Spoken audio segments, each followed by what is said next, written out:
अस्सलाम वालेकुम बच्चों।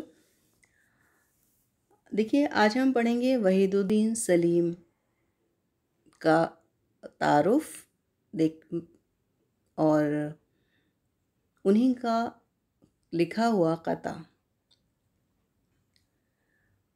वहीदुद्दीन सलीम माहिर लिसानियात, सहाफ़ी, मुतरज्जिम, कामयाब मुसन्निफ़ और शायर थे।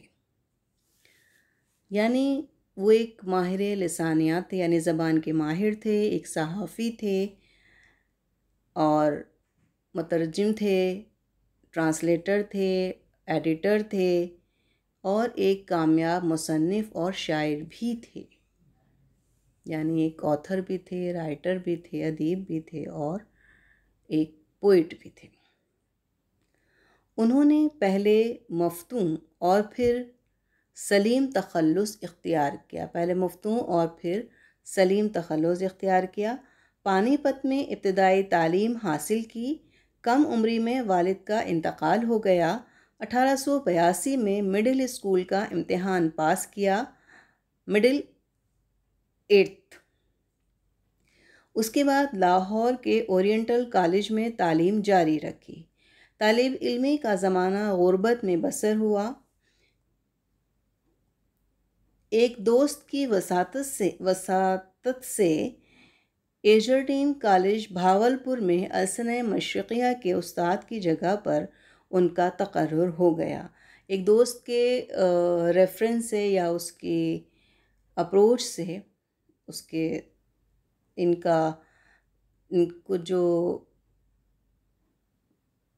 जॉब मिल गई थी एक मशरिक़ी ज़बान सिखाने के लिए भावलपुर में एजरडीन कॉलेज में इनको उस्ताद की जगह मिल गई थी। हाल ही ने 1894 में इन्हें अलीगढ़ बुलवाया और सर सैयद से मुलाकात करवाई। 1907 में अलीगढ़ गज़ट इंस्टीट्यूट की इदारत के लिए इन्हें मदऊ किया गया, यानी इनवाइट किया गया।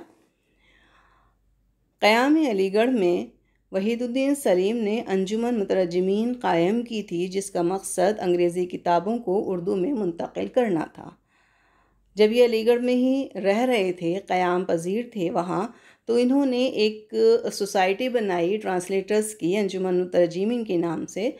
और उसका मकसद ये था कि जो अंग्रेज़ी किताबें वहाँ मौजूद थीं उनको उर्दू में ट्रांसलेट किया जाए। जब हैदराबाद में जामिया उस्मानिया कायम हुई, उस्मानिया यूनिवर्सिटी जब हैदराबाद में कायम हुई, तो निसाब की किताबों को, यानी जो सिलेबस की या करिकुलम था उसकी जो किताबें थीं उनको तालिब इल्मों के लिए उर्दू में तर्जुमा करने की ज़रूरत हुई। राज मसूद और बाज़ दूसरे हजरात ने सलीम को हैदराबाद बुलवाया। यहाँ तर्जुमे के काम को आगे बढ़ाना था, जिसके लिए वज़ा इस्तिलाहात की कमेटी बनाई गई। इसमें मुख्तलिफ़ उलूम की किताबों का तर्जुमा करने के सिलसिले में इस्तिलाहात साजी की ज़रूरत पेश आई। यानी एक कमेटी बनाई गई थी वज़ा इस्तिलाहात के लिए, यानी इस्तिलाहात बनाने की ज़रूरत पेश आई थी।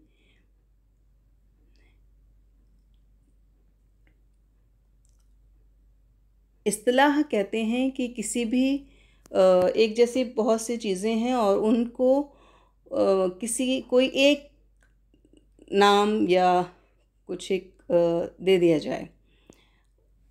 जैसे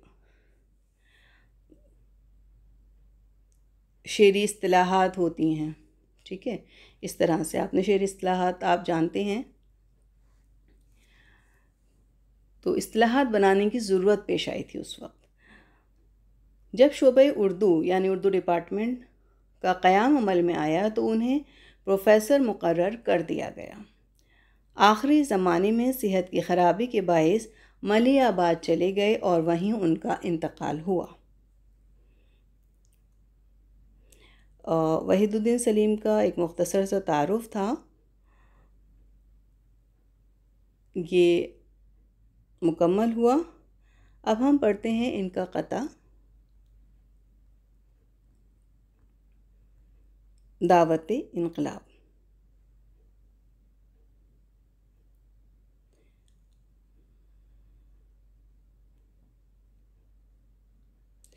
देखिए, हमने क़ते के तारुफ़ में पढ़ा था कि क़ते के में अमूमन 4 मिसरे होते हैं और वो गज़ल की तरह से लिखा जाता है।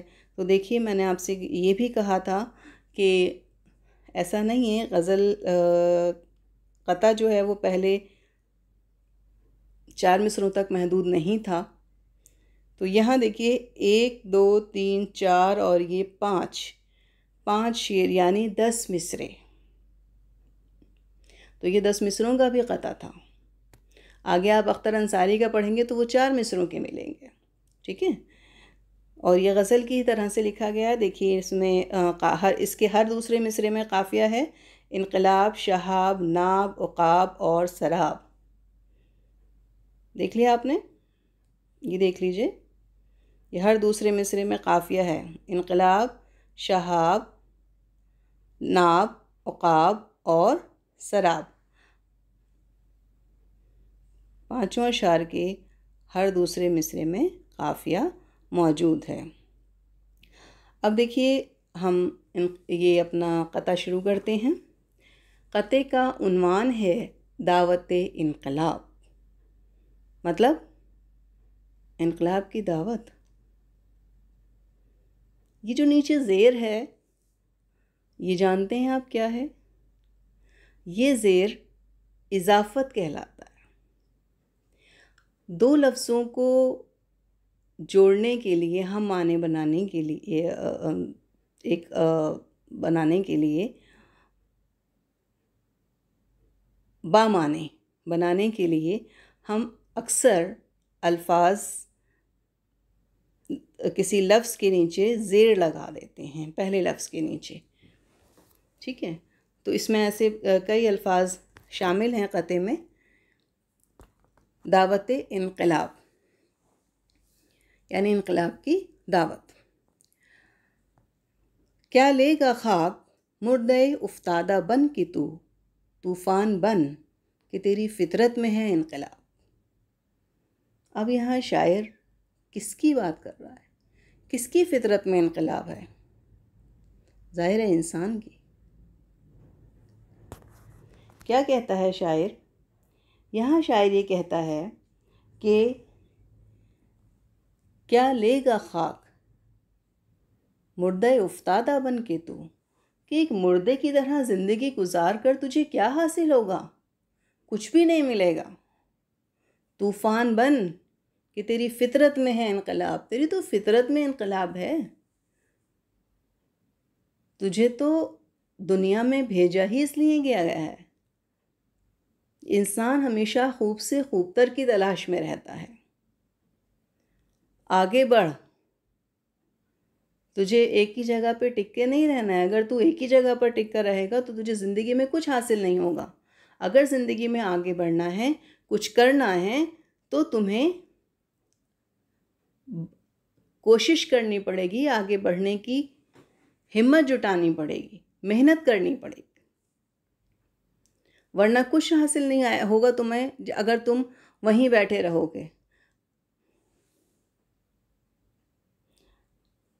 जिस तरह से तूफान आता है तेज़ी के साथ और ज़रा सी देर में दरहम बरहम हो जाता है निज़ाम, तो शायर इंसान को इसी तरह से आगे बढ़ने की तरग़ीब दे रहा है कि एक जगह बैठ के मत सोचो, एक जगह मत बैठो, तुम्हें आगे बढ़ना है, क्योंकि इंसान की तो फितरत ही इनकलाबी है। ठीक है। इसका अगला शेर, क्यों टिमटिमाए गुरमुके शबेताब की तरह, बन सकता है तू अवजे फलक पर अगर शहाब। अब देखिए क्या कहता है यहाँ पे शायर। यहाँ कहता है कि तू गुरमुके शबेताब यानी जुगनू से मुराद है, जुगनू, जुगनू देखा है आपने? जुगनू, अब देखिए आजकल तो आपको कहीं नहीं दिखाई देगा। बहुत जैसे गाँवों वगैरह में या कहीं खेतों में या कहीं जैसे खाद वगैरह पड़ी होती है, गंदगी में अक्सर वो दिखाई देता है और वो छोटा सा कीड़ा होता है, उसमें रोशनी होती है, चमकता है वो। तो कहते हैं कि उस जुगनू की तरह क्यों चमक रहे हो, यानी मतलब कहने का मकसद ये है कि तुम इतना जो तुम्हें थोड़ा बहुत जो तुम्हें हासिल हो गया, जो तुम्हें मिल गया, तुम सिर्फ उसी पे इक्तिफा करके क्यों बैठ गए हो। बन सकता है तू अवजे फलक पर अगर शहाब, शहाब एक सितारा है और बहुत रोशन सितारा है, और तेज़ रोशनी वाला सितारा है। ठीक है, तो यहाँ शायर का कहने का मकसद ये है कि तुम अपने आप को, अगर तुम्हें जो कुछ थोड़ा बहुत तुम्हें हासिल हो गया, तुम एक ही जगह पे बैठ गए उसको लेके, इस तरह से जैसे जुगनू एक ज़रा सी रोशनी लेके बैठा है। भाई तुम आगे बढ़ो, क्योंकि तुम आगे बढ़कर अपना नाम रोशन कर सकते हो, अपने नाम को ऊंचा कर सकते हो, बुलंदियों तक पहुंच सकते हो। एक सितारा है, जब वो आसमान पर चमकता है तो पूरा आसमान रोशन हो जाता है। तो तुम क्यों नहीं ये काम कर सकते? तुम भी तो ऐसे बन सकते हो कि तुम पूरी दुनिया में अपना नाम रोशन कर सकते हो, अपनी मेहनत से, अपनी लगन से, अपनी कोशिशों से। तुम एक ही जगह टिक के मत बैठो। जो तुम्हें आज हासिल हो गया उससे आगे की कोशिश करो। इकबाल का शेर है ना, तो शाहीन है परवाज़ है काम तेरा, तेरे सामने आसमां और भी। इंसान जो है उसका काम आगे बढ़ना है, लेकिन एक चीज़ का ख्याल रखना है कि आगे बढ़ते वक्त ये ख्याल रखिएगा कि आप किसी का हक ना मारें, आप किसी का नुकसान करके आगे ना बढ़ें, आपकी वजह से किसी का नुकसान ना हो, वरना वो आगे बढ़ना आपका किसी का कोई काम नहीं देगा। आगे ज़रूर बढ़िए, आगे बढ़ने की कोशिश कीजिए, लेकिन किसी का नुकसान करके नहीं।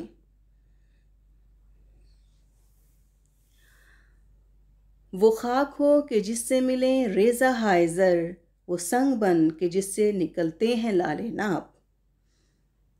इस शेर में शायर कहता है इंसान से कि तू ऐसी खाक बन, यानी ऐसी मिट्टी बन कि जो जिससे सोने के ज़र्रात निकलते हैं,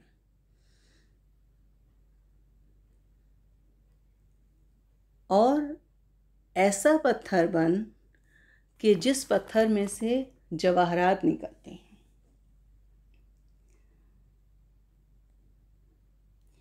यानी कहने का मकसद ये है कि तुम ऐसे इंसान बनो कि जो दूसरों को फ़ायदा पहुंचा सको, यानी तुम बुलंदियों को छू सको, खुद अपने लिए अपने काम कर सको, आगे बढ़ सको, और अपने साथ साथ दूसरों को भी आगे बढ़ा सको, दूसरों का भी फ़ायदा कर सको। ठीक है, वो खाक बन कि जिससे मिले रेज़ा हाइज़र, ऐसी ऐसी इतनी कीमती मिट्टी बन, ऐसी कीमती मिट्टी कि जिसमें, जैसे अगर मिट्टी का ढेर है और उस मिट्टी में अगर एक सिर्फ मिट्टी का ढेर है और एक मिट्टी का ढेर ऐसा है जिसमें सोने के ज़र्रात हैं, तो इंसान किस चीज़ को, लोग कौन सी मिट्टी को ज़्यादा पसंद, किसकी कीमत ज़्यादा होगी? जिसमें सोने के ज़र्रात हैं। तो यहाँ शायर का कहने का मकसद यही है कि तुम एक ऐसा इंसान बनो जो सबसे कीमती हो। कीमती से मुराद ये है कि बहुत आला, बुलंद पाए का, कि लोग फ़ख्र करें उस पर। वो संग बन कि जिससे निकलते हैं लाले नाब, और ऐसे पत्थर की तरह बनो कि जिससे झीरे जवाहरात निकलते हैं। एक मामूली इंसान बन के रहने में कोई बड़ा काम नहीं है, बड़ी बात नहीं है। अपनी तरफ से तुम पूरी कोशिश करो आगे बढ़ने की, तरक्की करने की, क्योंकि देखिए आप अगर एक मतलब कोई भी इंसान ऐसा नहीं है, आमतौर पे लोग ये नहीं सोचते कि हमें एक चीज़ मिल गई है तो हम यहीं बैठे रहें, क्योंकि खूब से खूबतर की तलाश इंसान की फितरत है। उसे एक चीज़ हासिल हो जाती है, वो सोचता है कि मैं और आगे हासिल करूं, लेकिन उसका तरीक़ा गलत होता जा रहा है। वो अपने फ़ायदे के लिए दूसरों को नुकसान पहुंचाने लगा है। वो ये भी नहीं सोचता है कि ये मेरा भाई है, बहन है, माँ है, बाप है, दोस्त है, कोई भी है, लेकिन उसे अपने फ़ायदे के अलावा कुछ दिखाई ही नहीं देता। आजकल ऐसे हो गए। तो इसका कहने का मकसद ये नहीं है शायर का। शायर का कहने का मकसद ये है कि आप आगे बढ़िए, तरक्की कीजिए, लकीर के फ़कीर होके मत बैठिए। लेकिन उसके साथ ही शायर ये भी, मतलब एक बात ये भी आप अपने जहन में रखिए कि आपको किसी का नुकसान करके आगे नहीं बढ़ना है। ये शायर ने नहीं कहा है, ये मैं आपको समझा रही हूँ। किसी का नुकसान करके आगे नहीं बढ़ना है। ज़िंदगी में कभी किसी का नुकसान करके आगे बढ़ोगे तो बहुत बड़ा नुकसान खुद उठाओगे।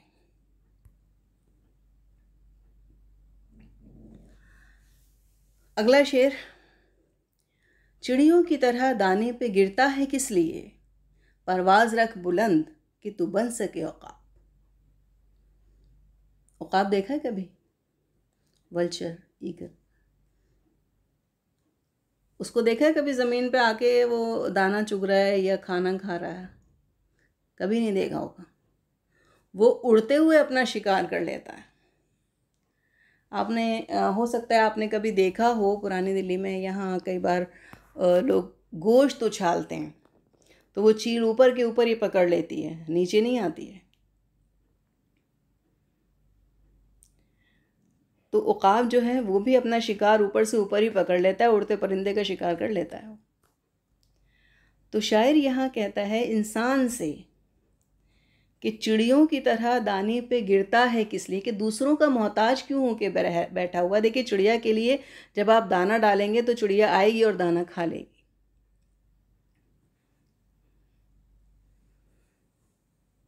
चिड़िया शिकार नहीं करती, चिड़िया इंसान की ही मोहताज है। ढूंढती है वो अपना खाना ज़मीन में, ज़मीन से मिलता है उसको खाना। तो यहाँ शायर ये कहता है कि चिड़ियों की तरह दाने पे गिरता है किस लिए, कि जो चीज़ तुझे हासिल करनी है उसके लिए तू दूसरों की खुशामद क्यों कर रहा है, दूसरों का मोहताज क्यों है। उकाब बन,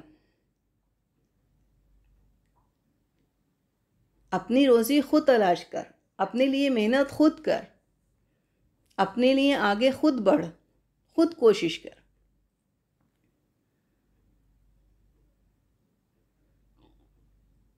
बुलंदी पर पहुँच, ऊंचाई पर पहुँच। दूसरों का मोहताज रह के ज़िंदगी गुजारना कोई ज़िंदगी गुजारना नहीं है। या आप किसी दूसरे के मोहताज हैं कि भाई ये शख्स हमारी अप्रोच लगा देगा, हम ऊपर तक पहुंच जाएंगे, ऐसा नहीं है। आपको अपने लिए खुद कोशिश करनी है, आगे बढ़ना है। ठीक है। अच्छा, इसका आखिरी शेर है, वो चश्मा बन के जिससे हों सरसब्ज खेतियाँ, रहरू को तू फरेब न दे सूरत सराब। देखिए यहाँ शायर क्या कहता है कि तू अपने लिए तो कोशिश कर, आगे बढ़, लेकिन तू आगे बढ़कर एक ऐसे चश्मे की तरह बन जिससे खेतियाँ सरसब्ज होती हैं, यानी खेत हरे भरे होते हैं। एक चश्मा है पानी का चश्मा आप समझते हैं, खेतों में होता है, उससे खेतों में पानी जाता है। तो कहते हैं कि ऐसे चश्मे की तरह बन जो खेतों को हरा भरा कर देता है। मतलब वो चश्मे से जो पानी जाता है वो ये नहीं देखता कि ये किसका खेत है, वहाँ से हर इंसान के खेत में पानी जा रहा है, हर इंसान अपने खेत में पानी दे रहा है उस चश्मे से। हर एक का खेत हरा भरा है, हर एक खुशहाल है। तो यहाँ शायर ये बात भी कहता है कि तुम अपने लिए तो कोशिश करो, और जब तुम अपने खुद कामयाब हो जाओ तो तुम दूसरों को फ़ायदा पहुँचाओ उससे, और ऐसा फ़ायदा पहुँचाओ जैसे एक चश्मे से पहुँचता है, कि उसमें चश्मे से हर इंसान अपने खेत तक पानी पहुँचाता है। पाबंदी नहीं है कि इस चश्मे से सिर्फ यही इंसान खेत में पानी देगा, नहीं, ऐसा नहीं है। तो तुम ऐसे चश्मे की तरह बनो मंजिल पर पहुंचकर, कहीं कामयाब होकर। रहरु को तू फरेब न दे सूरत सराब। रहरु मुसाफिर को कहते हैं। देखिए, रेगिस्तान में ऐसा होता है कि जब रेगिस्तान में दूर दूर तक पानी नहीं होता, आपको पता है, और कहीं कहीं ऐसा महसूस होता है कि जैसे बहुत दूर रेत का टीला है, लेकिन वो मुसाफिर को ऐसा लगता है कि जैसे वहाँ पानी है। वो वहाँ पहुँचता है और जब वहाँ पहुँचता है तो देखता है कि नहीं, रेत है, तो वो धोखे में पहुँचता है वहाँ तक। तो कहते हैं कि तुम रेगिस्तान की तरह से फरेब मत देना, धोखा मत देना किसी को। रहरु को तू फरेब न दे सूरत सराब, यानी मुसाफिर को धोखा मत दो। रेगिस्तान में जब आप जाते हैं और वहाँ इंसान धोखे में पाने के लिए चला जाता है वहाँ, तो इस तरह से तुम किसी के साथ ज़िंदगी में धोखा मत करना, किसी को नुकसान मत पहुँचाना। तुम अगर अपनी कोशिश और मेहनत और लगन से आगे बढ़े हो और उसके बाद तुम लोगों की मदद करते हो और लोगों को आगे बढ़ाते हो, तो ये तुम अपने हक में भी अच्छा कर रहे हो, उनके लिए तो तुम कर ही रहे हो, और वो एक तुम्हारी नेकी है जिसका अज्र तुम्हें अल्लाह देगा। तुम उस इंसान से तवक्को मत करो, तुम्हें उस इंसान से तवक्को नहीं रखनी। अगर तुमने उस इंसान से तवक्को रख ली तो तुम्हारी ये नेकी ज़ाय गई।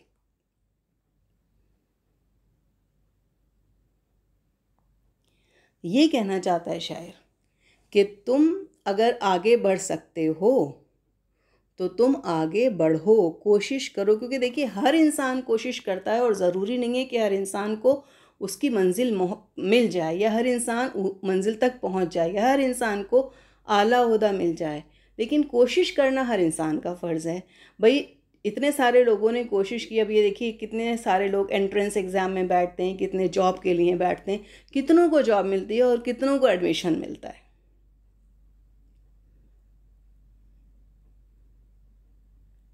लेकिन कोशिश करनी आपको नहीं छोड़नी है, और जब आप अपनी कोशिश में कामयाब हो जाएंगे, आप कहीं ओहदे पर पहुंच जाएंगे, आप किसी मंजिल पर पहुंच जाएंगे अपनी पर, तो फिर आपको ये करना है कि अपने साथ के जो लोग हैं, अपने से नीचे के जो लोग हैं, उन लोगों की मदद करनी है, उनकी ज़िंदगी को भी खुशहाल बनाना है। ऐसा नहीं है कि आप वहाँ पहुँच गए तो आप बस आप बेफ़िक्र हो गए, आपकी ज़िम्मेदारी ख़त्म, ऐसा नहीं है। आपकी ज़िम्मेदारी और बढ़ गई है, क्योंकि आपको नीचे वालों को ऊपर उठाना है, अपने बराबर लाना है। ये जज्बा लोगों में नहीं है, ख़त्म होता जा रहा है। पहले लोगों में था ये जज्बा। तो आपकी जनरेशन तो ऐसी है, आप तो अपने अंदर ये खूबी पैदा कर सकते हैं।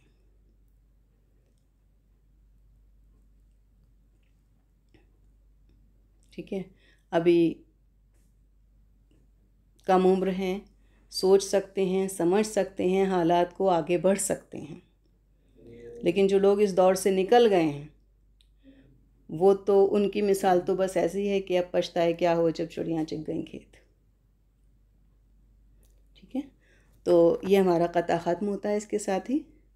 और आज आप ये सोच कर उठिए कि आपको मेहनत, कोशिश, लगन से आगे बढ़ना है, अपने लिए कोशिश करनी है, और अगर आप उसमें कामयाब हो जाते हैं तो आपको अपने साथियों की भी मदद करनी है। आप अभी छोटे हैं, अपनी क्लास में हेल्प कीजिए उन बच्चों की जो वीक हैं। अपना काम कीजिए और उसके बाद उनकी मदद कीजिए, क्योंकि कुछ बच्चों में इतनी छोटी एज में भी ये चीज़ होती है, अरे ये हमने ऐसा कर लिया, हम इसे नहीं दिखाएंगे, अगर हमने इसे दिखा लिया तो ये हमारे बराबर पहुंच जाएगा। बेटे, ऐसा नहीं होना चाहिए। ये सोच बहुत गलत है। अगर आप ऐसे सोचते रहेंगे तो कौम पिछड़ती चली जाएगी। कौम को उभारना है आप ही लोगों को। देख लीजिए क्या हाल हो रहा है। ठीक है। चलिए अब हम ऐसा करते हैं कि इसकी एक्सरसाइज देख लेते हैं।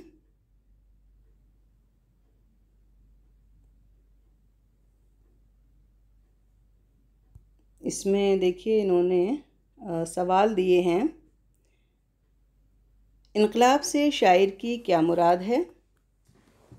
इस सवाल का जवाब आपको मिल जाएगा। इनकलाब से शायर की क्या मुराद है कि भाई देखिए ये लम्हे फ़िक्र है, इंसान को आगे बढ़ने की कोशिश करनी चाहिए, दूसरों को फ़ायदा पहुंचाना चाहिए। ज़ाहिर इंसान को अल्लाह ताला ने अशरफुल मखलूक़ात बनाया है और तमाम मखलूक़ात में अफजल बनाया है, तो इंसान जो काम कर सकता है वो और मखलूक़ात नहीं कर सकते हैं। अल्लाह उस सोचने समझने की सलाहियत दी है, आगे बढ़ने की हिम्मत हौसला उसके अंदर है।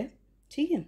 इनकलाब पैदा करने की सलाहियत किस में है, जवाब मिल जाएगा आपको इस क़ते में। शायर इंसान को किस तरह का चश्मा बनने के लिए कह रहा है, ये तो बहुत अच्छी तरह से आपको समझा दिया गया है। उसके बाद चौथा सवाल है, शायर इंसान को चिड़िया बनने के बजाय उक़ाब बनने के लिए क्यों कह रहा है। ये भी आप बहुत अच्छी तरह समझ चुके होंगे और इसका जवाब लिखेंगे आप खुद से। इसके बाद ये पांचवा सवाल जो है ये मैंने खुद से आपको दिया है। इस क़ते के ज़रिए शायर ने आपको क्या समझाने की कोशिश की है। कुल मिला के इस क़ते का लुबे लुबाब क्या है, मतलब क्या समझाना चाहता है इस क़ते के ज़रिए, क्या कहना चाहता है आपसे शायर। ठीक है, वो आपको अपने अल्फाज में लिखना है।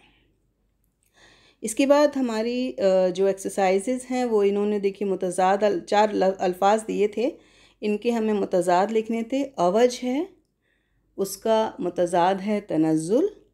अवज ऊंचाई बुलंदी, तनज़्ज़ुल नीचे डाउनफॉल। ठीक है।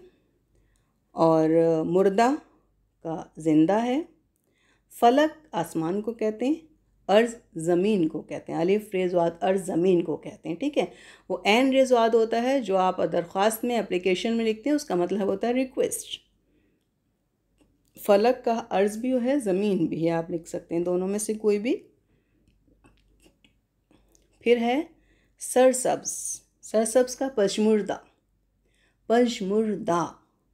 ये जो 3 नुक्तों वाली जो जे होती है ना, जे, उसको जे कहते हैं, जे की आवाज़ निकलती है, पशमुर्दा। ठीक है, यानी मुरझाया हुआ। फिर उसके बाद इन्होंने अगला सवाल हमें दिया है इजाफ़त वाले अल्फाज। देखिए अभी मैंने जो दावत इनकलाब की बात की थी, तो इसमें देखिए इजाफ़त वाले अल्फाज इन्होंने दिए हैं। कुरमुक शबे ताब, इसमें देखिए चल हम क़ते में ही देख लेते हैं। अच्छा, क़ते में तो देखते हैं, मिल जाएगा, अभी पहले यहाँ देख लेते हैं। क़ते में हमें दावत इनकलाब पहला लफ्ज़ यहाँ हमने लिखा नहीं है। कुरमुक शबे ताब, अवजे फलक, लाले नाब, सूरते सराब। ठीक है, तो हमारा ये क़ता इसके साथ ही मुकम्मल होता है। अल्लाह हाफ़िज़।